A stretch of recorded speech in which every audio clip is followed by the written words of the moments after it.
पवन तनय संकट हरन मंगल मूर्ति रूप राम लसन सीता सहित हृदय बसो सुर भूप।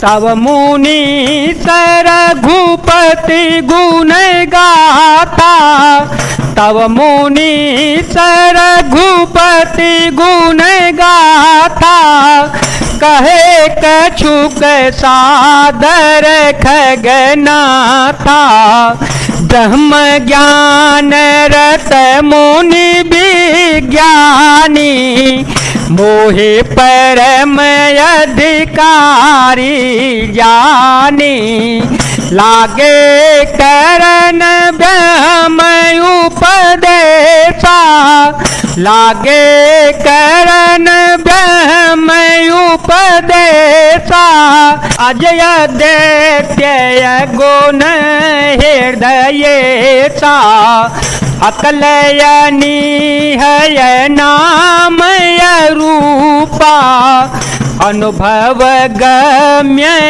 खंडयनुपा। तब हे पक्षीराज मुनीश्वर ने श्री रघुनाथ जी के गुणों की कुछ कथाएं आदर सहित कहीं। फिर वे ब्रह्म ज्ञान परायण विज्ञानवान मुनि मुझे परम अधिकारी जानकर ब्रह्म का उपदेश करने लगे कि वह अजन्मा है, अद्वैत है, निर्गुण है और हृदय का स्वामी अंतर्यामी है। उसे कोई बुद्धि के द्वारा माप नहीं सकता। वह इच्छा रहित, नाम रहित और रूप रहित, अनुभव से जानने योग्य, अखंड और उपमा रहित है। मन गोतीत मलय विनाशी मन गोतीत मलय विनाशी निर्विकार निरवधि सुख राशि सोते ताहि तो ही नहीं भेदा बारे बीचीव गावहीं बेदा विविध भांते मोहे मोने समुझावा निर्गुण मत मम हृदयन आवा पुण्य में काहे ओनाई पद शेषा सगुण उपासन कहूँ मुनीसा। वह मन और इंद्रियों से परे निर्मल विनाश रहित निर्विकार सीमा रहित और सुख की राशि है। वेद ऐसा गाते हैं कि वही तू है तत्वमसी जल और जल की लहर की भांति उसमें और तुझ में कोई भेद नहीं है। मुनि ने मुझे अनेकों प्रकार से समझाया पर निर्गुण मत मेरे हृदय में नहीं बैठा।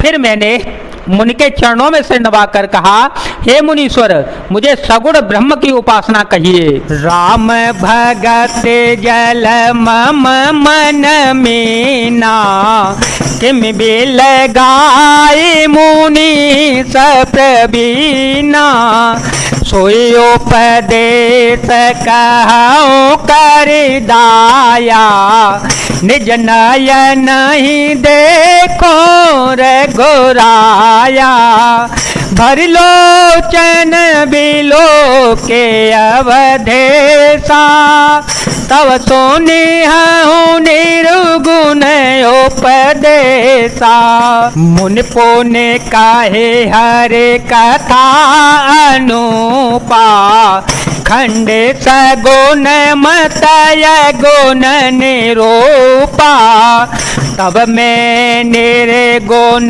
मत कर दूरे सगुण निरूपऊ करी हट भूरे उत्तर प्रति उत्तर में कीना मुनि तन भाए क्रोध के चीना। राम सिया राम सिया राम सिया राम सिया राम जय जय राम। मेरा मन राम भक्ति रूपी जल में मछली हो रहा है, उसी में रम रहा है। हे चतुर मुनीश्वर, ऐसी दशा में वह उससे अलग कैसे हो सकता है? आप दया करके मुझे वही उपदेश, वही उपाय बताइए जिससे मैं श्री रघुनाथ जी को अपनी आंखों से देख सकूं। पहले नेत्र भर कर श्री अयोध्या नाथ को देखकर तब निर्गुण का उपदेश सुनूंगा।